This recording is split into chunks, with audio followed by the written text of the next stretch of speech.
Hey guys, it's Kayla from Literary Gladiators, and today I just wanted to discuss post-apocalyptic fiction as a genre and a couple of common themes I've noticed throughout books of this genre. So what really makes a post-apocalyptic novel? Sure, there are novels like The Hunger Games and Divergent and stuff like that, but those are really more dystopian. So what really separates novels of post-apocalyptic and dystopian novels? And to me, I think it's really mostly about the tone of the novel. Books that are more dystopian, like The Hunger Games and stuff like that, they have a hopeful feeling. They're about trying to shift a government into a better way of thinking, whereas post-apocalyptic novels generally make me feel a little bit more desolate. They don't feel hopeful normally. They're more anchored in fear and grief and desolation, I think. And they're normally trying to create a new government or a new society of some sort because something has ruined the old way of life, basically. So one of the most common themes is obviously there has to be some sort of an apocalypse or some sort of a major disaster that has left a population of people without a society to really stand together with. So I've noticed that there are mainly three causes for this apocalypse or this disaster, and those are like your supernatural causes, your human causes, and your natural causes. So your supernatural causes would be books like Under the Dome by Stephen King. And that's really because at the very end you find out that this is not caused by something human or something natural. It is obviously something supernatural or paranormal or not of this planet, basically. Spoiler alert, sorry guys. And then your human causes would be books like Y the Last Man by Brian K. Vaughan, or The Enemy series by Charlie Higson, or The Road by Cormac McCarthy. I think this is human cause. I don't really remember. It's been like a year since I've read it. But I believe that had it was implied that it was a human cause.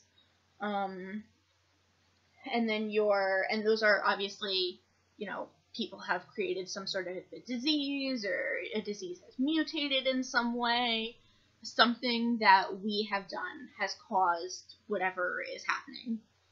And then your natural causes would be series like Life as We Knew It by Susan Beth Pfeiffer. I only have the second book on hand, which is called The Dead and the Gone.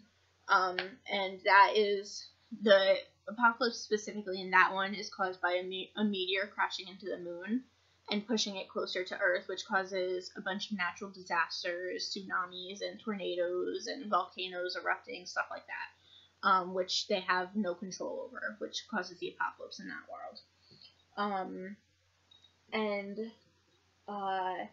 Your other main theme that I've seen throughout these is fear of other people versus fear of the world. So my favorite example of this is in The Walking Dead, because it is so evident.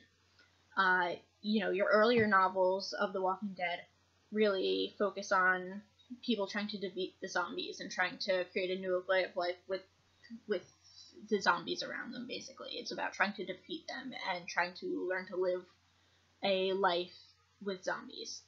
Whereas in the later books, it's kind of shifted. Okay, we have this new society, but now other people are trying to ruin that way of life and that society that we have. So it's really done a good job of shifting from people versus nature to people versus people. And I just love that about it. And all of these novels really focus on how humans react in a state like this, in an apocalypse like this, because we can all say, yeah, I'm prepped for the world ending, I'm prepped for a zombie apocalypse, whatever, but until it's actually happening, we don't know how we're going to react in that situation. You could freak out and kill somebody in that kind of a situation. You just don't know how you're going to react. And I think that scares a lot of people in these novels, and I think that's really what it all boils down to is fear of the unknown and fear of what's going on around them. They don't know how to handle it. And it's just really interesting to see how differently some people can handle it. You know, you've got your Rick Grimes and your Dale Barbaras that thrive in this kind of environment. You know, they really know how to take control. They really know how to become leaders. And then, you know, you've got your other characters that just, they have no idea what they're doing. They have no clue how to survive in a world like this, and they kind of have to feed off of other people in order to do it, which is really interesting. So all of these novels are outstanding. They're all great, but my favorite thing about them is really just being able to relate to them. And I know that's weird because they're all in these really weird settings, things that I'll most likely never have to experience myself. But you know, when it all boils down to is that these are stories about people, and they're stories about really believable characters in really unbelievable settings. And I think it's interesting to see how different people respond in different scenarios and situations. Like in Y the Last Man. Basically, this novel, the basic premise of it is everything on the planet with a Y chromosome just dies one day.